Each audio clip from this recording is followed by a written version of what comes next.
Salut à tous, on se retrouve aujourd'hui pour parler du Paris Saint-Germain ce lundi 1er juillet. Et on commence tout d'abord avec les joueurs du PSG en sélection, il y en a pas mal qu'on joué là ce week-end. On commence tout d'abord avec l'Espagne de Fabien Ruiz. L'Espagne hier soir jouait contre la Géorgie et l'Espagne s'est imposée 4-1. Félicitations bien sûr à Fabien Ruiz parce qu'il a joué, il a commencé titulaire et de nouveau buteur et passeur D les gars. Encore un gros match de la part de Fabien Ruiz, décisif sur 2 des 4 buts espagnols. Donc notre Parisien Fabien Ruiz, encore buteur et passeur D, permet à l'Espagne de reprendre l'avantage et surtout de se qualifier, on peut dire, pour les quarts de finale de ce championnat d'Europe des Nations. Et Fabien Ruiz, les gars, sur cet Euro, donc il a joué 3 matchs, c'est marqué 4, mais il n'avait pas joué le 3e match de poule, il n'était même pas rentré en cours de jeu, donc 3 matchs avec l'Espagne, 2 buts, 2 passes D. C'est quoi ces stats de fou les gars? Pourquoi il nous fait pas ça au Paris Saint-Germain? C'est fou quand on voit vraiment, c'est pas du tout le même les gars. Le Fabien Ruiz de l'Espagne, Fabien Ruiz du PSG, ça n'a rien à voir.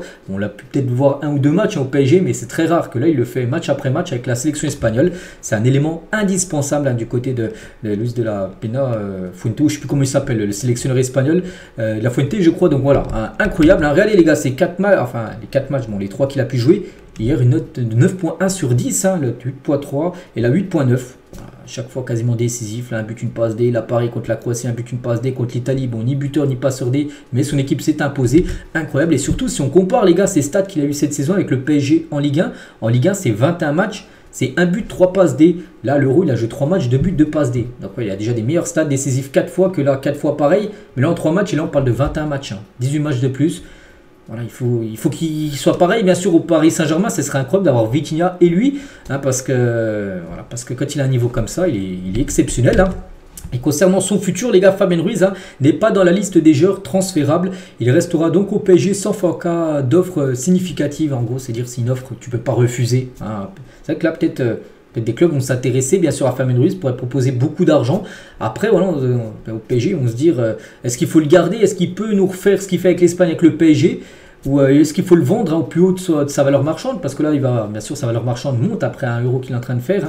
Donc on verra. Mais pour l'instant, bien sûr, le PSG souhaite le conserver pour la saison prochaine. Et en parlant de ce Espagne-Géorgie, donc Géorgie, on parle de ce pays parce que ils ont perdu malheureusement pour eux, mais Kvaratskhelia, les gars, éliminé. On sait que Kvaratskhelia, c'est pas une surprise, les gars, le PSG veut le joueur a envie de venir à Paris. Donc la Géorgie éliminée, c'est l'heure. Là maintenant, maintenant tout va s'accélérer. Bon, peut-être pas aujourd'hui, mais peut-être demain, mercredi, jeudi, les gars, on en saura beaucoup plus. Vu que là, il était focus à 100% sur l'Euro, vu que là, maintenant, c'est élimination pour Kvaratskhelia. Donc là, juste avant de partir en vacances, il va faire le point avec son agent et peut-être avec l'équipe de Naples pour savoir vraiment s'il va. Je pense là, dans les 3-4 prochains jours, on saura vraiment, il sera officiel, s'il restera ou s'il y aura des chances qui viennent du côté de Paris. Et c'est vrai qu'encore le match, j'ai regardé hier, magnifique joueur. Après, 120 millions d'euros, bien sûr, c'est une somme énorme, mais bon. C'est vrai que sa valeur a dû certainement augmenter au vu de l'Euro qu'il a réalisé avec sa sélection. Donc là, tout sera décidé très prochainement concernant Kvaratskhelia. Pour revenir, nous sur l'Espagne, les gars. Donc l'Espagne qualifiée jouera contre l'Allemagne lors de leur quart de finale. Ça sera un très gros match. C'est quasiment peut-être les 2 meilleures équipes qu'on joue là depuis le début de l'Euro qui s'affrontent pour une place en demi-finale. Ce sera 18h. Le coup d'envoi sera vendredi. Bref, on continue nous avec le match Angleterre-Slovaquie. Il y avait un joueur du PSG qui a joué, bien sûr. Côté slovaque, Milan Skriniar, et beaucoup de regrets. Parce qu'ils étaient à 2 doigts de passer. Ils gagnent 1-0, 94e minute de jeu. Il restait une poignée de secondes et ils avaient leur place en quart de finale. Et Bellingham, les gars, ce joueur anglais, les gars, égalisé. Et du coup, il a envoyé son équipe en prolongation 1 minute après. Du coup, ils ont repris un 2e but, la Slovaquie. Ils ont vraiment cédé en toute fin de match, on peut dire. Et du coup, ils se font éliminer. Donc, on peut comprendre un Skriniar, les gars. Un capitaine, bien sûr. Voilà, c'est la grosse déception parce qu'il y avait quand même la place d'éliminer, bien sûr, cette sélection anglaise. Une poignée de secondes, ils étaient en quart de finale. Et du coup, la Slovaquie est officiellement éliminée. Donc maintenant, place aux vacances pour le Milan Skriniar. Et Skriniar devrait avoir une reprise différée avec le PSG. Donc le PSG, n'oubliez pas, reprend le 15, dans à peu près 2 semaines. Voilà, donc lui devrait revenir un peu plus tard, malgré une élimination en 8e. Il devrait revenir, je sais pas, j'ai pas la date exacte, peut-être le 20, le 25. Il y aura un peu plus de jours de repos, on va dire, que les autres joueurs qui reprendront eux le 15. Et Skriniar tient la fin du match. Oui, je reste au PSG, parce qu'il est question bien sûr par rapport à son match, tout ça, mais par rapport à son futur, oui, il reste au PSG. Bon, c'est ce qu'il a dit, il a dit ça hier soir à la fin du match, mais dans les projets, d'après Fabrizio Romano, dans les plans du PSG, Skriniar fait partie des nombreux joueurs qui pourraient partir cet été en cas de bonne proposition. Lui, il a dit oui, je reste, mais c'est une belle proposition. Et ben, le PSG aimerait tout simplement vendre Milan Skriniar. Concernant un autre huitième de finale, l'Italie de Donnarumma, c'était samedi contre la Suisse. Et la Suisse, logiquement, 2-0, ça a imposé. Et le gros regret, bien sûr, pour Donnarumma, parce qu'il y avait un seul bon joueur italien, bah, c'était le Parisien, Donnarumma. Les 10 autres joueurs, vraiment pas le niveau. Vraiment, l'Italie, les gars, logiquement, s'est fait éliminer. Donc, ouais, une honte, une faillite nationale. Hein, les journaux, on peut dire, italiens, mais il n'y en a aucun de ces journaux-là qui accuse Donnarumma. Donnarumma, ça a été le seul qui est sorti la tête haute de cet euro du côté de l'Italie, malgré le niveau de jeu de l'Italie catastrophique et l'élimination en huitième de finale. Il ne faut pas oublier l'euro monstrueux de Donnarumma, parce que s'il n'aurait pas été là, donc là il y a eu 2-0 pris, mais ça aurait pu être beaucoup plus. Le match contre l'Espagne, ils avaient perdu 1-0 en phase de poule, ils auraient pu en prendre 4-5 s'il n'aurait pas été là, parce qu'il a été totalement lâché par son attaque, son milieu de terrain, sa défense. Ils ont concédé beaucoup d'occasions. Mais voilà, il a limité, on peut dire, les dégâts, mais il ne pouvait pas non plus tout arrêter Donnarumma. Donc maintenant, place aux vacances, bien sûr, pour Donnarumma. Des vacances, bien sûr, méritées. Et à la fin du match, il était déçu. Il a dit, c'est mal, très mauvais. Nous nous excusons auprès de tous les Italiens. Aujourd'hui, nous avons déçu et ils l'ont mérité, cette qualif, en parlant des Suisses. C'était un match très difficile et ce ne sera pas facile à digérer, bien sûr, cette élimination. Surtout que l'Italie avait gagné le dernier euro. Donc tout a manqué, le courage, les qualités. Donc il n'y a que lui, comme j'ai dit, qui a été à la hauteur de porter ce maillot, on peut dire, italien. Donc voilà ce qu'il y a à dire sur les joueurs du PSG qui ont joué ce week-end. Aujourd'hui, il y en a qui jouent, il y en a pas mal. Il y a 8 joueurs du Paris Saint-Germain qui jouent aujourd'hui. C'est quand même beaucoup. Donc 4 côté équipe de France et 4 côté Portugal. Donc déjà, l'équipe de France affronte tout à l'heure la Belgique, bien sûr, à 18 h pour une place en quart de finale. Donc bonne chance à Dembélé, Zeremri, Kolo Muani et Bradley Barcola. Donc voilà, ce France-Belgique. Et par rapport au 11 de départ, donc c'est simple, 0 joueur du PSG devrait commencer titulaire. Voilà, donc pourquoi? Parce que normalement Dembélé, les gars qui étaient titulaires des 3 matchs, match de poule, il a déçu. Et ben en gros, voilà, le schéma, ça doit être un 4-4-2. Donc il n'y aurait pas de Dembélé qui serait sacrifié. Bon, peut-être il rentrera en cours de jeu. Pas non plus de Barcola. Et ça, les gars, c'est un scandale total. C'est fou, c'est fou. Barcola, il nous remet Marcus Thuram. Voilà, bon, je sais plus quoi dire. Peut-être qu'il y en a qui vont dire oui, mais Barcola, c'est pas un 9 et Thuram, c'est un 9. Donc c'est pour ça que Thuram, non. Barcola, les gars, il peut jouer numéro 9. Il jouait numéro 9 à l'époque et je préfère même voir, voilà, même si Thuram c'est un 9, je préfère voir Barcola. Voilà, tout simplement. Donc voilà, pas de Parisien normalement. Du côté de l'équipe de France, c'est rare. Bon, il y a l'ex-Parisien, bien sûr, Mbappé, mais voilà. Sinon, il n'y a pas de Parisien sur la pelouse. Et côté portugais, donc le Portugal joue ce soir à 21 h contre la Slovénie avec bien sûr 4 joueurs, Danilo, Nuno Mendes, Vitinha et Gonzalo Ramos. Et par rapport au 11 de départ, donc là c'est la compo à droite. Donc 2 Parisiens devraient être titulaires. Ils avaient soufflé lors du 3e match. Donc Nuno Mendes, défenseur gauche, il devrait être aligné directement. Et aussi Vitinha, bien évidemment. Donc concernant Danilo qui avait joué le dernier match, le remplaçant.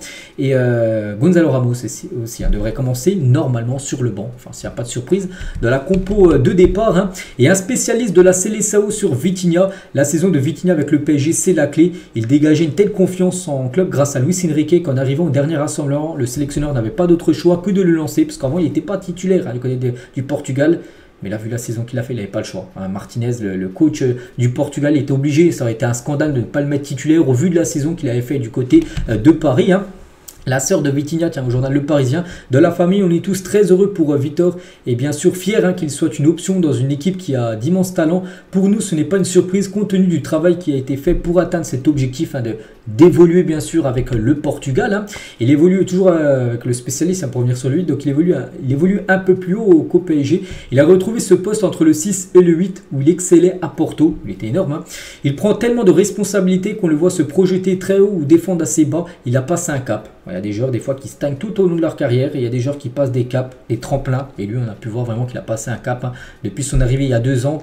La première année, bon, une année ok, correcte on va dire, mais là l'année qu'il a fait, ça a été une saison, une année exceptionnelle. Donc il y a bien sûr il y a des Portugais, il y a des Parisiens, enfin des Français parisiens qui jouent ce soir, mais il y a aussi l'Uruguay qui joue contre les États-Unis. L'Uruguay bien sûr de Ugarte. Donc l'Uruguay en cas de victoire, je dois 2 matchs de victoire. Donc s'ils s'imposent les gars, ils finiront premier. Ils joueront le deuxième de l'autre groupe. Pour l'instant c'est le Brésil. Ça pourrait faire peut-être un Ugarte Marquinhos peut-être en quart de finale. On verra. On continue avec quelques infos mercato. Ryan Cherki qu'on a beaucoup parlé là ces derniers jours. Il ne devrait pas signer au Paris Saint-Germain. C'est quasiment sûr maintenant. Le joueur lyonnais s'oriente plutôt vers le Borussia Dortmund. Le club allemand devrait s'aligner sur les 15 millions d'euros initialement proposés par le PSG. Voilà, donc il avait le choix entre le PSG et Dortmund. On sait qu'on en parlait quand même de cette rumeur, mais voilà, Cherki vers Dortmund. Regardez, pour vous dire que c'est en gros, il y a des pistes. Hein, voilà, sur Instagram, Cherki a liké ce post-là du journal de l'équipe. En gros, il a mis un like, hein, Ryan Cherki vers Dortmund, puis il a liké ça. Donc, oui, il devrait partir du côté de Dortmund. Donc, pour l'instant, bon, c'est encore peut-être une petite chance hein, pour le PSG de le faire. Après, moi, ce qui vient pas, c'est bon, pas non plus grave. Hein. Il y a plein d'autres joueurs, bien sûr, à aller chercher. Mais voilà, concernant Cherki, on peut dire que la piste là est quasiment finie, on peut dire, parce qu'il a 2 doigts de rejoindre cette équipe hein, du Borussia Dortmund. Donc, Paris n'a pas apprécié cette décision qu'il attribue à l'entourage du joueur. Parce que, voilà, pour le PSG, c'est plutôt l'entourage du joueur, en gros, qui lui a dit de ne pas signer plutôt au PSG, mais plutôt d'aller à l'étranger, du côté de Dortmund. Donc voilà, concernant Ryan Cherki. Concernant Manuel Ugarte, Manchester United continue à avoir des discussions avec le PSG, ça bouge pas, bien sûr, pour Ugarte. Concernant les rumeurs sur un intérêt du Bayern hein, sur Ugarte, pour le milieu uruguayen, il n'est pas un sujet en interne pour le club allemand. Voilà, donc on a entendu qu'il y a Manchester, ça c'est sûr, mais qu'il y a aussi le Bayern. Non, le Bayern n'est pas intéressé par Ugarte. Le Ugarte, hein, ça bouge pas, il devrait bien quitter le Paris Saint-Germain.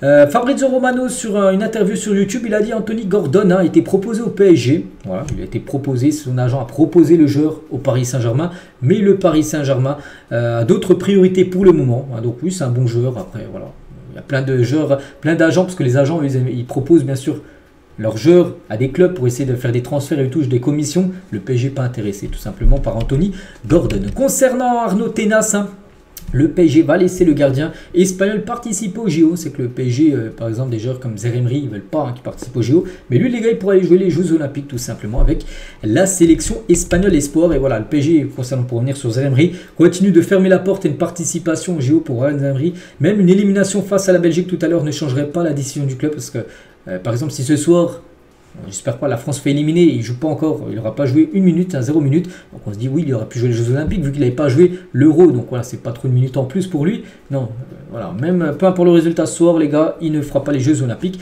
Warren Zeremri, le PSG refuse. En fin de contrat, Sergio Rico ne sera pas conservé par le Paris Saint-Germain. Il est en fin de contrat hier soir, tiens, le 30 juin, fin de contrat pour lui. Et du coup, il est libre. Hein. On lui souhaite bonne chance hein, dans son futur. Hein. On espère qu'il puisse retrouver bien sûr une équipe après son grave accident il y a quelques temps.